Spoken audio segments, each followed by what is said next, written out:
Sales development continues to grow in importance as a critical component of a successful go-to-market strategy. And with the explosion of new tools, technology, and processes, the sales development industry itself is thriving, as seen with the growth of the Tenbound sales development market map over at tenbound.com. On this podcast, we'll dive deep and go beyond sales development to think about the future of technology, processes, and tools in the industry with our host, noted futurist, author, and sales development practitioner, Justin Michael. Welcome to Beyond Sales Development. Tune in each week and be sure to hit subscribe, leave a comment, and turn on notifications to never miss an episode. And now, Beyond Sales Development with your host, Justin Michael.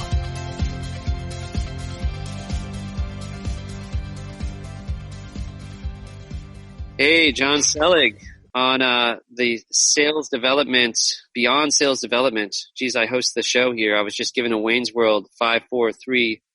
Tell us about yourself, John. I'm excited to have you here. Yeah, you did get the name of your podcast wrong. You also mispronounced my last name, but that's not an egregious sin because that is the second most common pronunciation that I get, or it's the one I accept after the actual pronunciation, which is Selig. So just thought I'd put that out there to whoever's listening to this. But if you call me Selig, we can still do podcasts together. I'm totally good with that. Selig, have you ever gotten like Navy SEAL or, Selig Team 6? You must, you're a comedian, so you must have some awesome nicknames. My last name was mangled when I was in elementary and high school in much worse ways. If someone would have said, hey, you're a Navy SEAL, I'd be like, yeah, what kind of insult is that? That sounds like something I'm completely incapable of becoming.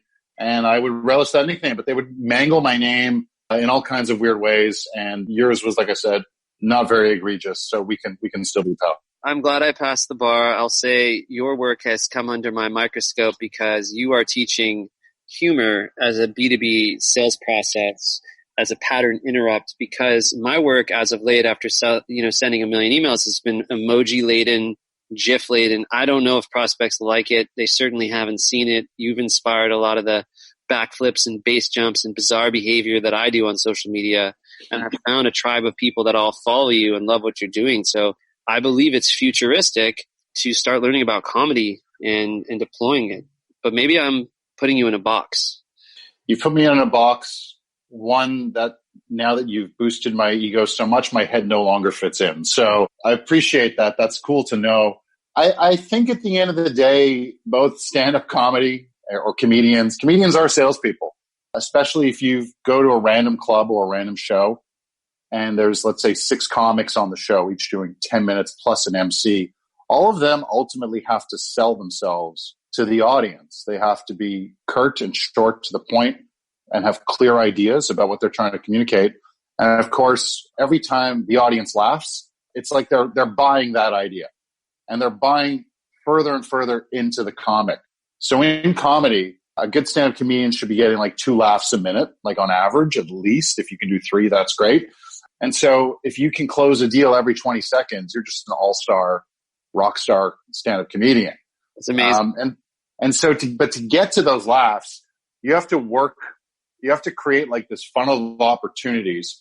And that comes down to writing a lot and what's funny and how do I find the funny in something, workshopping it, figuring out what has potential, what doesn't, what do we think will close, what do we think won't close, and then just keep iterating it. And the problem is stand-up comedians have limited resources at their disposal. I don't mean money because there is none in it. I really mean like stage time is this precious resource. So if you're a comedian and you're getting on stage, I don't know, let's say 10 times a week, odds are you're getting as little as 3 minutes. And depending on your stature, if you're just in the game and you're new, the most you'll get is 7 or 8. So when you're starting out in comedy, you're going to have very little time on stage to make people laugh and figure out where's my next deal coming from. So you have your deals that already kind of like, you have your gold that already connects and gets people on board. But as a comedian, you got to keep writing and keep workshopping those ideas. And so you have to figure out, how do I cut all the fluff out of this particular joke? How do I present the logic to them, be relatable really quickly, and then kind of make them laugh with a bit of a twist at the end in a very short period of time? I love that, right? Because when I think of cold email, I think about that one time I emailed like the CMO of the telco and he immediately just put removed.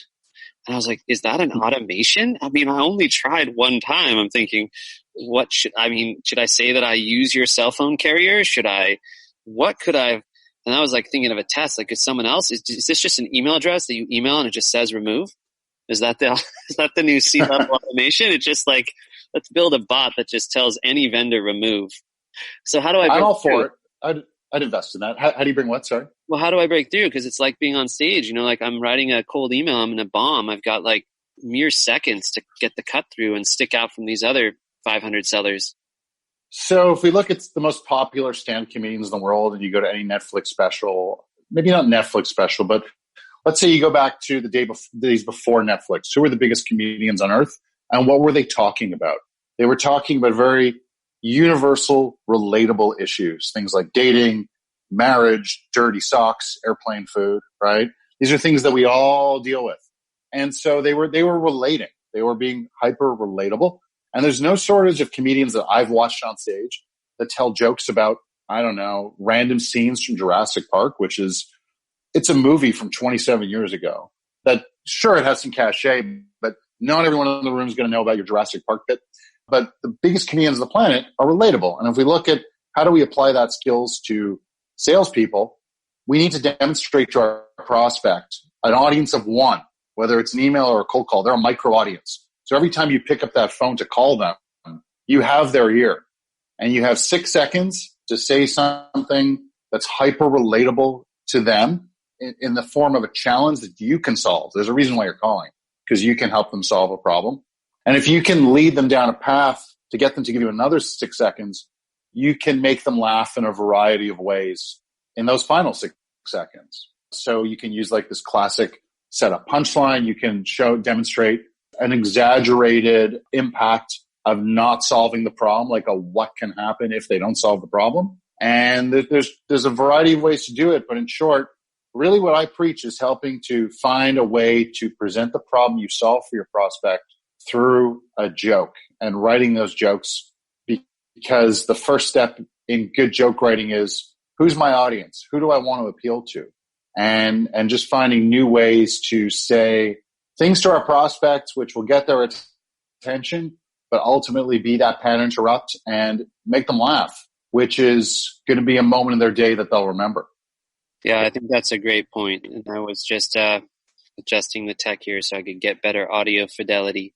To that point, I've used all sorts of humor. Like I had a rep on a team who sent the full lyrics of Justin Bieber's "What Do You Mean?" on his last day. He left the company and he was so exasperated. He sent that. Now, what's weird was it hit an auto forward. It closed. It basically set the meeting, closed the opportunity. They were so blown away by the relevancy of the Justin Bieber lyric that I actually had to call it the Bieber close. But I feel like reps are scared that they're going to violate social media policy or some corporate edict if they're funny. How do you find universally funny stuff and put it in B2B? What's the risk reward ratio there? Well, again, I don't teach any of that. I don't teach what's universally funny to everybody. I think about what problems do we solve for our prospects and right. What's funny about those problems to our prospects. In other words, why are they struggling with it? Why is it such a pain for them? Because if I can tell a joke that what I call roasts that prospect's pain, I'm going to trigger an emotional reaction to the prospect for them to go, I can't believe you told a joke about that. We've been struggling with that for the last 3 years, and I've been trying to get initiative off the ground. And can I talk to you more about that problem? I'm so glad you called. Maybe you can help me get a business case done to get this problem fixed. I want to learn more about what you have. When you can trigger them through that joke, they're going to open right up to you. You become their therapist. You're like a wizard of some kind that's called them up out of the blue, made them laugh, and demonstrated you really understand a challenge that they're struggling with. So I've talked to Stu Heineke, and he's just just send him a cartoon on a poster board. It's he understands that he's Stu Heineke. He's an award-winning cartoonist for the Wall Street Journal, and you're a person that's done stand-up comedy. And I can't even imagine getting up there and doing that. So if I think about making jest about a pain or a problem and doing it in a tasteful way that's going to be seen as funny and not obnoxious, that's going to convert, again, I'm sort of like, well, if it's funny to me and not to them. And so I have been playful and sarcastic, and I've used emojis as sort of an applausometer to say, I'm joking. And that gives the inflection if I do something dry and Monty Python, right? But it sounds like you're teaching people how to identify the pain and then laugh at the pain, right? It's like the story of the Wayans brothers, right? They all came from humble beginnings and just all of them succeeded at once, right? So that must have been a funny upbringing. But how do we choose that? Like, I'm sure you work with a lot of sales teams. Is this a common fear that they have? Yeah, there's different people within different organizations have different fears about humor. But at the end of the day, if you're an SDR, your job is to cut through the noise and to demonstrate that you understand the prospect and that you have something of value to them. And that, how can you do that? You need to touch on the problem you solve and hope that they have that problem. If they don't have that problem, okay, like we got to, like that's comedy, that's sales. You're going to strike out a bunch, right? What's the funniest thing you've ever done to get a meeting for your own business or coach someone on and they took the risk? And I don't think this is risky, by the way. When I train reps or have reps on my teams, I'm just like, it's just a no.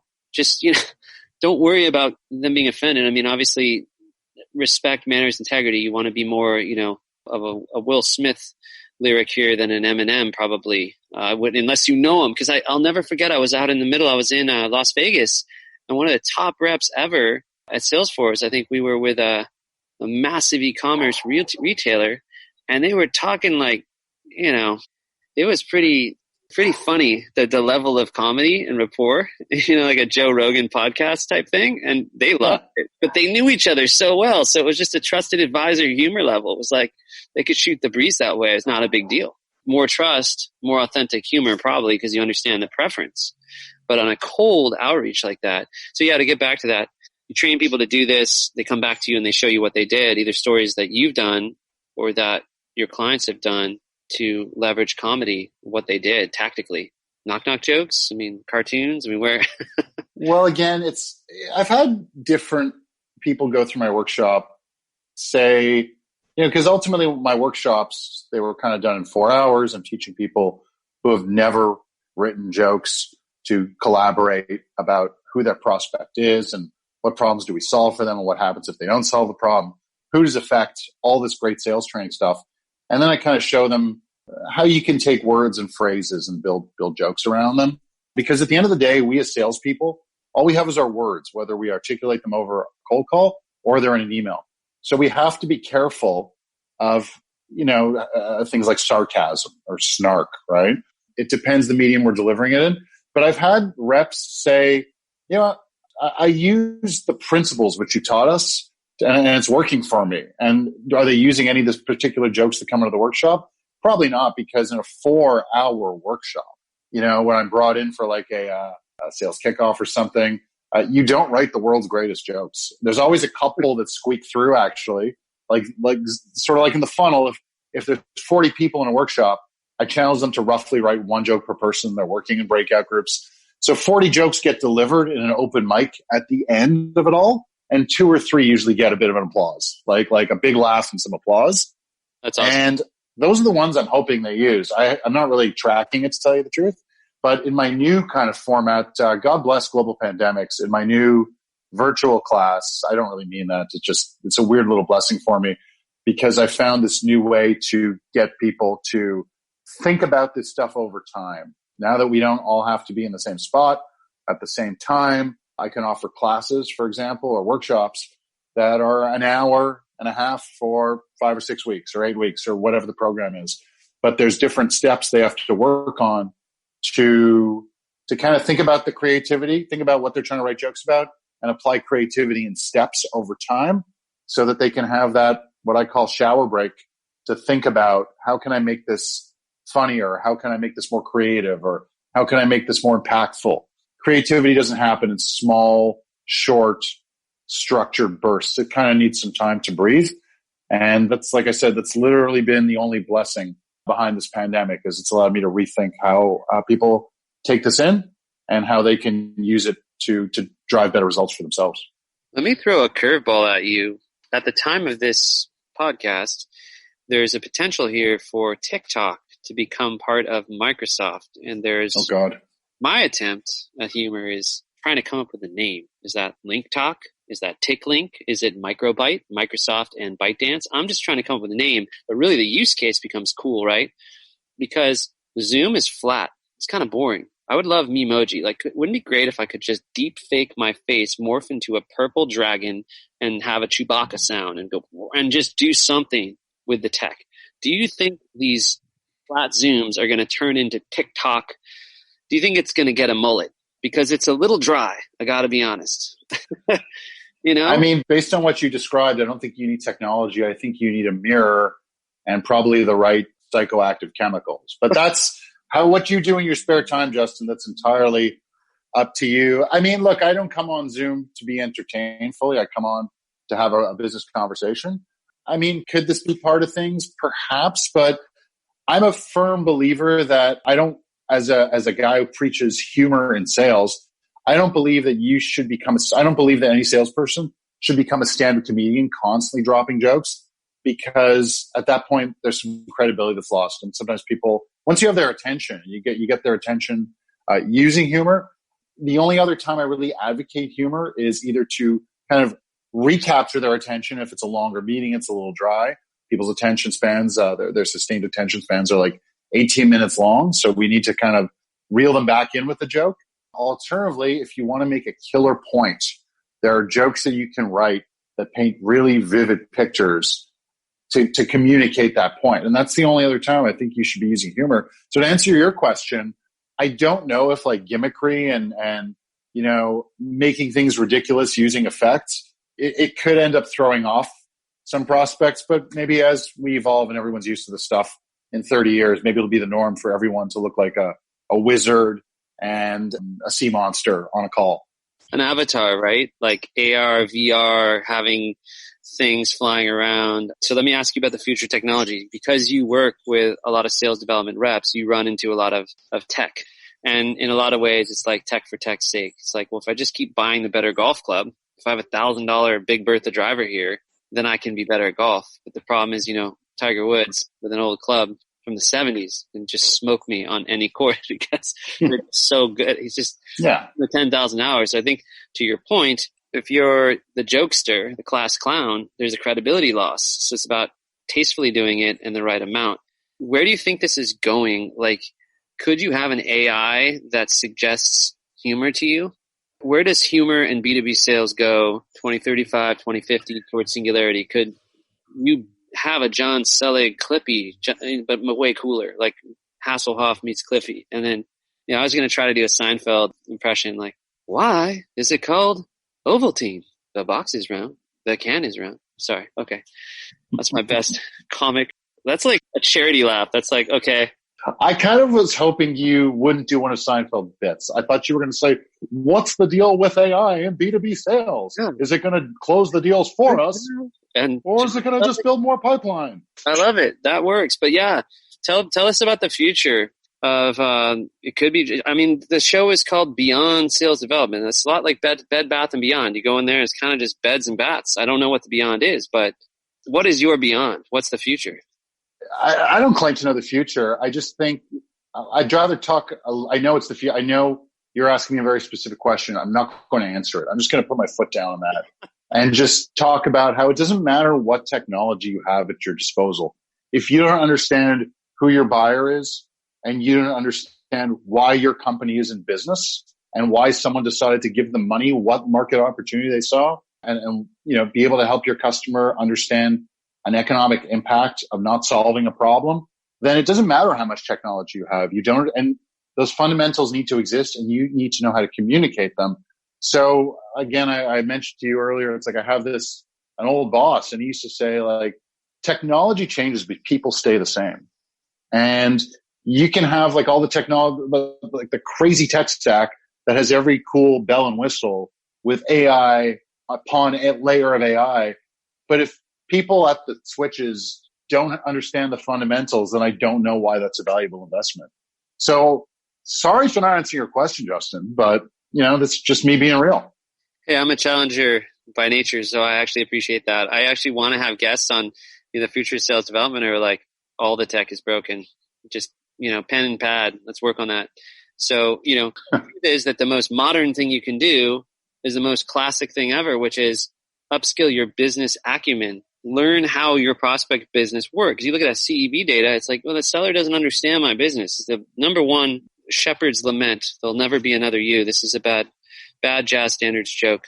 Now that you explain it to me, it's not that I get the joke, but I love the fact that you tried to make a hyper specific, very niche jazz standards joke, and that you had I appreciate that you thought that I was going to get that. But yeah. I just more appreciate that you made the attempt, because if there was a jazz standards fan here, I bet they would have loved that joke. I suspect they would have loved that. And I mean that in the nicest way possible. One listener will get value, but that's all you need. What I hear you saying, though, because it's funny, because comics often do have a serious side. You're saying that there has to be steak to the sizzle, or, for vegetarians out there has to be a there. If the issue now is you can have whiz-bang XDRs, have all the tech stacks going, have all this stuff deployed, and there's no meat on the bones because they really don't understand business in general, the business of that prospect. They haven't taken the time to do research. They haven't really mapped out their ICP. How are you coaching reps not to get too caught up with the humor and to get really into the psychology of the prospect? I mean, I'm curious more about your workshop and how you're helping create behavioral change. I think that's a good question. Yeah, while our goal is to write jokes, the real value is in the process of writing the jokes. So if we kind of look at, let's say, for example, you can create a comedy show for any demographic in the world today. So we made that Jurassic Park reference. Maybe you just do I'm not going to pick on Jurassic Park because I know nothing about it. No, there's a good scene where the camera pans in and the girl goes, "It's a Unix system." And this is one of the funniest bits in Jurassic Park for engineers for the last 20 years. It's Unix. Yes. Like, she knows Unix, so she can just suddenly code in open source on the paddock for the Velociraptor. That's quite convenient. She knew Unix. But today, in today's world, because of things like Facebook and social media and just being able to hone in on people's interests, there's comedy shows for very niche fan bases. So there's Star Wars comedy shows, there's pro wrestling comedy shows, there's comic book movie comedy shows. So think about it. If you came to see, I'm an admitted not fan of pro wrestling, like them getting in the ring and having a match, but I love what pro wrestling is. It's storytelling, it's characters, it's bravado. There's a business behind it. I find that all fascinating. So if I tell a joke to a mainstream stand-up comedy audience about WrestleMania 5, let's say, they won't get it. No one, what's this guy talking about? But if I'm writing jokes for an audience of pro wrestling fans, I'm referencing WrestleMania 5, I'm referencing Ric Flair, Hulk Hogan, and maybe like little niche details about them, that's going to really capture my audience's attention. And so I have to know my audience. You forgot the Macho Man, Randy Savage, and his heavy promotion of Slim Jim products. I would never forget that. Trust me, that's. I'm a big fan of the Macho Man himself. There's no doubt about it. The late great Macho Man. But at the end of the day, if some comedian's invited onto the show and doesn't know anything about pro wrestling, shame on the booker, but shame on the comedian for saying, I want to be on this show. So let's say, for example, you want to get on that show. You need to learn everything about who that audience is. Who's going to be in the crowd? Okay, it's dudes between 18 and 45, let's just say, right? Like, let's face it, predominantly male demographic. What are their habits? What do they like? What makes them tick? We need to understand everything about that particular audience. And then we want to talk about some things that audience doesn't like, that pains them. So maybe the current wrestling product and how it's overproduced is a problem for that audience, and you can make a joke about that. So in short, writing jokes for your prospects is about understanding that whole ICP. What are they striving to achieve? What are their objectives? What do the demographics look like? What is their mandate within the company? What's the company's objectives? What industry are they in? Let's understand all of that stuff. And once we have all of that, then we need to answer why should they take our call? Well, because we solve a certain problem that affects them in these few ways. And at that point, we're going to write a joke that harnesses all of that and that helps the prospect understand that we understand them. So it's that classic show me, you know me thing. And if you could articulate that really early in the setup of a joke, you're going to have their ear. And if you can make them laugh, even better. But it helps us, the comedy writing process not only helps us understand our audience and the problems we solve, but it helps us break away from things like buzzwords, phraseology. It helps us master our subject matter expertise and become more conversant and fluent in it and find new and relatable ways to say all of the above. So if I were to call you up, Justin, and say, hey, I'm with Ziffy. We have a AI-driven enhanced AI engagement platform. Like, people don't know what that is. Sorry, marketers, speaking to you out there. But if we could find a simple way to say it, that could lead to not only them understanding who we are and what we do and why we matter, but can lead to a great way, an easier way for us to ultimately make them laugh. I love that. So now I'll ask you the $64 million question. So I believe that Outbound is a combination of like the Bermuda Triangle of personalization, relevance, and timing. And I think personalization alone doesn't get you there, because we're both fly fishing fans, maybe we'll be friends and go onto Facebook and do a fly fishing group, the interest graph. But there's an economic graph on LinkedIn and in B2B. So it's almost like tying pain points that are necessary. Like, I believe, well, I want to see what you believe. Of the three, how would you stack rank them and how do you use them together? How does this pertain to comedy writing for B2B? So personalization, relevance, and what's the third one? Timing. I think relevance is the most important. I mean, timing, let's face it, timing is important in sales and comedy. You need to have it. But at the same time, the timing might suck, but if you're relevant, I'm going to at least keep you in the back of my mind. Right. Or put you in a special folder of like, follow up with these guys in 6 months or be receptive to this person's emails. So I actually like got a cold email recently, and it was from someone who gushed over an appearance I had in the podcast. Other than this one, I don't know if you know this, but you have competitors, Justin. Just thought I'd break that to you. I was on some podcasts, and I got a cold email. John, I heard you on this podcast. I really like this. So he flattered me, and that was great. But then he went on to talk about his company and why, like, how great they were. And, do I want to have a meeting? And you flattered me. You told me roughly what you do, but I don't know why I should care. You haven't explained that to me. So I don't feel personalization. I kind of think personalization is like this way of tricking prospects into getting them to talk to us, like feeling guilty that we don't respond because, oh, look how nice they are. We both like, trampoline basketball. We think that's awesome. We're big fans of that. But like, so what? Who cares? Like, how is that gonna help me as a prospect? Because this person has a common interest to me.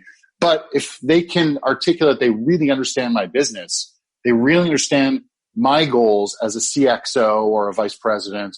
They can understand. They can show that they understand how that problem is going to prevent me from hitting my goals. Then I want to at least consider talking to them. Yeah, so I get these really, it's like when I was a kid, I'd go to Universal Studios and I was so afraid of Jaws. I always thought there was going to be sharks in like the pool and right. So, and when people start to be really nice to me and I don't know why on social media, it's like, dana, dana, and then they're like, oh, you're in SoCal. Oh, you like hiking. I like hiking. I'm like, where are we going with this? There's no real way to help me in my business goals. Boom. Why don't you get a trial? Let me send you some socks and you can try my system for coaching. And I'm just like, or I don't know what it is. It's actually sometimes really random stuff that I can't use. And I'm like, that's cool. Well, I get the email from, it's like 72 bullet points. It's like web design, landing pages, this thing. So how do sellers start with the ICP of like, I can actually help John Selig. Now I'll build the rapport tied to something that relevant, like actually helps him. It's in his interest as my prospect. Now we've got the flywheel because I'm not pushing on a rope because it's actually relevant. That kind of pattern recognition is hard to teach, helping people find the relevant stuff because they're always sort of like, you want to grow revenue. You're an RVP of sales. You want more leads. I'm like, okay, that's too obvious. It's generic. Like, how do you customize a relevant pitch that's succinct and specific enough and then funny? I mean, to me, that's the holy grail. If you can teach people that, they're going to hire you for this workshop all day. I don't necessarily claim that I teach everyone how to write brilliant jokes or how to think funny. That's actually not the promise of what I do. It's giving them a framework to sort of map out. Again, it's sort of like, look, it's a very sneaky kind of sales training. Like I'm tricking people into learning about their audience just by saying, hey, we're going to write a joke specifically to make that type of persona laugh. Yeah. Right? So at the end of the day, if I'm working with a whole sales team and we write 3 good jokes out of 100, everybody can use those 3 jokes. Everyone could say, you know what, that's the one that I'm going to leave my cold calls with, or that's the one I'm going to kick off every email sequence off with. Every email with. Because you can take part of the setup and put it in the subject line and be hyper relevant. So for example, I helped a sales trainer write some jokes, and like I said, what are some of the problems you have? What are some of the problems you help CROs with? He goes, well, they're dealing with things like discounting is a challenge, and long sales cycles are a challenge, and there's slippage, that's a challenge. And so I listened to a bunch of the challenges, and I looked at it all on paper, and we wrote the following joke. I said, I speak with a lot of CROs just like you, and they struggle with discounting, long cycles, and slippage. And this saddens me because a sales executive's problems shouldn't sound like a midnight trip to Walmart. That's good. And so if you put discounting, long cycles, and slippage in the subject line, and you're a CRO, you're going to see those 3 things. You're going to be like, I'm struggling with like 2 of those or 3 of those. Like, what is this? You're going to open it up. And if you can make them laugh, great. You have their attention for another 10, 12 seconds. Then it's like, how can we help? I feel like Sandler had a flavor of this because that method says you call someone cold and you say, prospect, I hate making cold calls as much as you hate getting them. And it's a funny statement because it's like the Shakespearean concept I always talk about is breaking the 4th wall, right? We're like acknowledging the monkey in the room. Like, I'm a solicitor and I'm trying to compliantly call you, but I'm interrupting you. And I'm kind of like cold pitching you. And like, yeah, it's warm because I researched you, but like, I'm kind of knocking on your virtual door, selling you a vacuum, a Kirby vacuum. Like, this vacuum's $1,000. You can pick up a bowling ball. It came to the door in the 80s, right? It was great. I think that approach humanizes the rep to the prospect right away, but it doesn't advance their own credibility. So if I pull that on you and, hey, this is a cold call, you have a right to hang up now if you want, whatever that flavor of that opener is, great. Let's say the person's, I'm going to stay. You're still the ground zero with them. Same as if you caught their attention with a funny emoji or talked to them about how, again, we both love pro wrestling or trampoline basketball. Like you get, or wrestling while playing basketball on a trampoline, right? Like, was it golf cart polo? You go break into the country club, you get all the golf carts and you play polo at high speed. It's been in several movies. Let's do it. We could quit our day jobs and just launch a professional golf cart polo ring syndicate. I'm in. I'm going to use the diesel only carts. I don't know why. I know nothing about environmental friendly fuels. I'll let you make a Tesla golf cart. For sure. We should do it. We should get Elon Musk to fund this. Better yet, he likes putting his money into crazy, outlandish things. And who knows? He's in the Hyperloop. But in short, again, coming back to that, I help sales pros write the kind of jokes that not just start the conversation, but also advance it a little bit. I think it's great. I feel like this is important, right? Because a lot of people come on the show and they want to talk about a certain tech, but you're talking about an enablement around how to learn a structured process for humor, almost a Bob Ross, so that there is a framework that makes it, if I could be 5% funnier as of like flat and droll and not stand out, I believe in like Seth Godin and the Purple Cow. If you even try to be humorous, you're so different than those. Someone just figured out LinkedIn automation. Have you seen this, John? It's like, I'm getting 5 of these a day. Hi, Justin, comma. And then I answer and it's like, boom, bullets. Are you seeing that? I've been getting those, but in Polish. Oh yeah. You're taking off in Poland right now, right? Yeah. I mean, I ended up on someone's LinkedIn automation list, and one day I got like 5 or 6 connection requests from people in Poland and written in the Polish language. Amazing. Which, sorry, Polish people, I neglected to take it in elementary school. You might need to do a webinar over there and have some translation tech. I'm running out of time with you, but I love these conversations, and I think you have a great approach. I think everyone should become funnier. It's a pattern interrupt. Where can people find you? Your course, your website, your LinkedIn? someone's interested in this site and learning to be more humorous for B2B reasons, where Yeah, do they go? absolutely.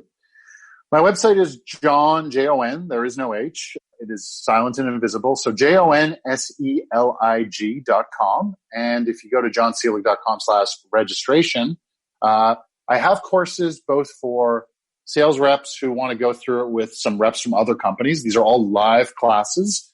And I also can offer a private class for reps from one company, which to be honest, that will have a greater impact because everyone's on the same page, collaborating, sharing insight, sharing knowledge and creativity, all with the goal of helping write jokes that all those people can use. So it can be done in classes open to whoever. It could be open to small groups with you and your colleagues or for a larger sales team in a workshop format. It's been a real pleasure having you on the show. I truly believe humor is a back to the future scenario, and I want to know if the machines can be funny. We're all certainly operating like machines with all this spam automation, so we got to be human and funny. Thank you so much, John, for coming on Beyond Sales Development. This was a blast. And one last thing to add, who would have thought that even 5 years ago, the idea of being funny in sales was this novel idea that people hadn't considered? Because if we look back to the days of door-to-door salespeople or field salespeople, the reps with the best senses of humor always did the best because it was more of a relationships game. But, coming back technology, everyone wants to scale everything. And I guess that's where technology comes in. And that's where you come in, Justin. I want to automate the John Selig approach, but that's for a different day. If I can pronounce your name, there is hope. Yeah, technology is doing a number on you. I love it. Thanks, John. We'll talk soon. Thank you for having me.